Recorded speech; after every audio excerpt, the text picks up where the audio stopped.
With the new Samsung Galaxy Book 4, we're adrift on the ocean of the average, the median, and the lowest common denominator. This 4th Gen Galaxy Book is an entry-level laptop, so you will look in vain for an OLED display, a higher than usual refresh rate, or any distinguishing features.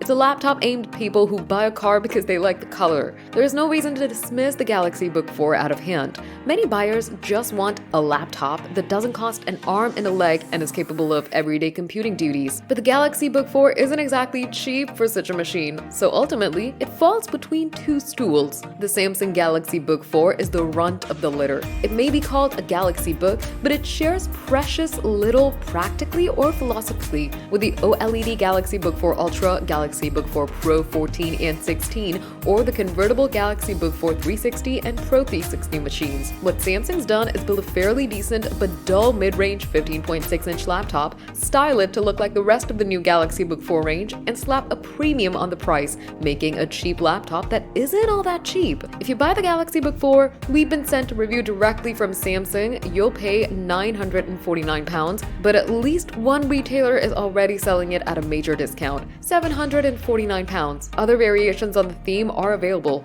£599 gets you a 256GB SSD and an Intel Core 300U CPU, while £1,049 lands you a machine with a 512GB SSD, 16GB of RAM, and an NVIDIA MX570A discrete GPU. Another model with a Core i5 1335U CPU costs £799. Considering the technical specifications, we'd say all those are priced about 20% too high and thus face very stiff competition. The Acer Aspire 7 we reviewed, for instance, costs £799 and comes with a full HD screen with a 144Hz refresh rate and an NVIDIA GeForce RTX 2050 GPU, which gives a decent gaming performance. You can also easily add more memory and storage. For the price, it's a better laptop than the Samsung Galaxy Book 4. Huawei's MateBook D16 is rather dull, but the Core i9 model, priced at $999, has some serious performance under the hood. The Core i5 model, currently available for just $499, is great value too.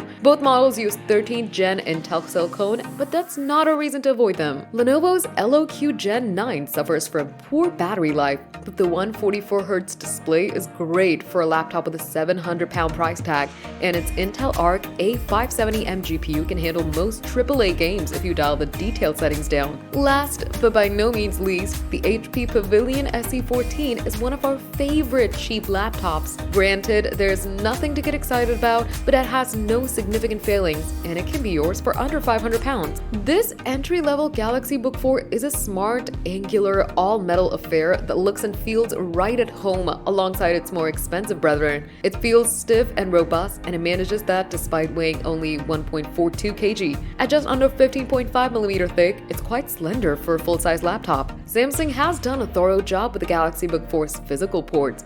On the left, you'll find 10 Gbps per section USB-C ports, both of which support DisplayPort video output and can be used to attach the 45-watt USB-C charger, an HDMI 1.4 video output, Gigabit Ethernet, and 5 Gbps per sec USB-A port sit between them. A second USB-A port, 3.5mm audio jack, and micro SD card slot are on the right side. With no screws visible, taking the Galaxy Book 4 apart presumably involves removing the 4 rubber feet stuck to the base. Samsung does advertise that the Galaxy Book 4 has 2 SSD bays, but accessing them will clearly involve careful disassembly and access to glue when putting it all back together. Wireless communications are rather basic, with the Intel AX201 card only supporting 2.4 GHz and 5 GHz Wi-Fi 6 and Bluetooth 5.2. The Galaxy Book 4 has an expansive keyboard, numeric keypad, and fingerprint scanner. The flat chiclet-style keys with white keypad graphics are models of clarity, and the typing action is good, with 1.5mm of travel and a crisp end stop. The center of the keyboard is rather bouncy. However, even under quite gentle pressure, the cursor keys are all half height, despite there being space to make them full-sized.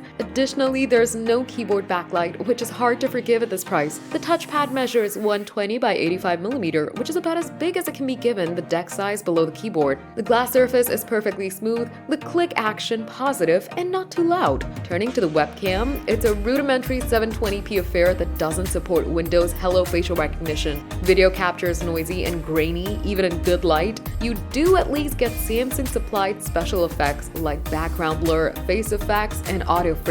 Samsung, of course, plays up to the fact that you can use the camera of your Galaxy phone as a remote webcam, but you can do that with all camera phones via Windows 11 these days. There's no excuse for fitting a crummy camera to any laptop, let alone one costing as much as the Galaxy Book 4. Given the price of the Galaxy Book 4, the 1920 by 1080 60Hz IPS display is a depressingly poor exercise in mundanity. Gamut volumes are bargain basement low at just 55.1% RGB, 39% DCI P3, and 37.9% Adobe RGB. With so little color on offer, measuring the Delta E color variance was futile, and the poor result of 4.5 against sRGB profile was entirely expected. Peak brightness is reasonable at 296 CD per M2, but a rather high black luminance level of 0.3 CD per M2 means the contrast ratio is a humdrum 933:1. Motion handling, meanwhile, is as poor as you'd expect from a 60Hz IPS panel with a manner of distracting ghosting. Open the Samsung setting menu and you can switch display modes between auto, dynamic, standard, photo editing, and reading. The Force 4 make little difference, although photo editing makes colors a little richer to the eye. The last item on the list has some value in that it gives the screen a warmer e-reader vibe. Sadly, watching good quality video content on the Galaxy Book 4 isn't an uplifting visual experience, and that's not good enough for a laptop costing this much. We'd give the display a pass on a 500-pound notebook like the HP Pavilion SE, but Samsung should have fitted the Galaxy Book 4 with a higher quality panel. The CPU inside the Galaxy Book 4 is an Intel Core i7-150U processor, and it's accompanied by an integrated Intel graphics GPU and 8GB of RAM. It's a 10-core CPU with 2 performance cores, a maximum clock speed of 5.4 GHz, and in the case of the Galaxy Book 4, a TDP between 12 watt and 28 watt. Most users will encounter no performance issues. It does well in computing tasks thanks to impressive single-core performance, outperforming the Huawei MateBook X Pro. Battery life is solid. In our video rundown test, a full charge of the 54 watt-hour battery lasted 9 hours and 24 minutes, which is sufficient for a full day of work with juice to spare for the commute home. The Samsung Galaxy Book 4 is a stylish and well-made laptop with a decent keyboard, good battery life, and a surprisingly competent audio system, but it's all undermined by a low-quality display which has no place in an 899-pound laptop. Even in a 749-pound laptop, it isn't good enough. For similar money, you can buy a laptop with a discrete GPU, such as the Acer Aspire 7, a more powerful CPU, such as the Huawei MateBook D16, or a better display like the Lenovo Lock Gen 9. You could always buy something similar like the HP Pavilion SE for a lot less. With an OLED screen, the Galaxy Book 4 would have a place in the world at its current price, but as it stands, it needs to be much cheaper.